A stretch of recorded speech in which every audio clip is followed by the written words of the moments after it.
लाग्यो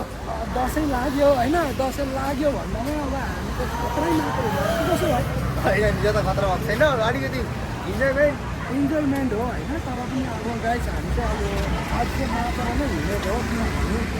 दसैँमा चल्दैछ हो दसैँमा त अब नाच्नै पऱ्यो हो गाइस हाम्रो चाहिँ यहाँनिर अलिकति चलिरहेको छ अन्त यहाँनिर यसो हाम्रो बाटो यहाँ हाम्रो बहिनीहरूलाई अलिकति सम्हालेर हिँड्नुपर्छ त्यो भएर चाहिँ हामी चाहिँ अलिकति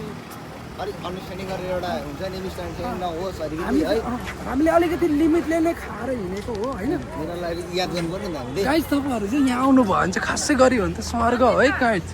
स्वर्ग नै हो नि फेरि यहाँ चाहिँ आयो भने खासै स्वर्ग हो आज चाहिँ हामी अलिक जस्ट बिहाबार मात्रै आएको किनभने अब हामीले अलिकति भनौँ के अरे अलिकति नि प्रब्लम यहाँ हाम्रो बहिनी चाहिँ यहाँ खालि खानुमा व्यस्त छ क्या र हामी त्यही भएर चाहिँ हामी चाहिँ अलिकति त्यही भएर चाहिँ अब हामी जस्ट बिहारबाट चाहिँ खालि अब नो लिमिटमा गएर चाहिँ हामी खालि गाडी बुक गर्ने त्यही भएर मात्रै यहाँ किनभने गाडी बुक हुँदैन सबैजनालाई थाहा कुरा हो कि मतलब ब्रिगेड रोडबाट चाहिँ बुक हुँदैन अशोकनगर जानुपर्छ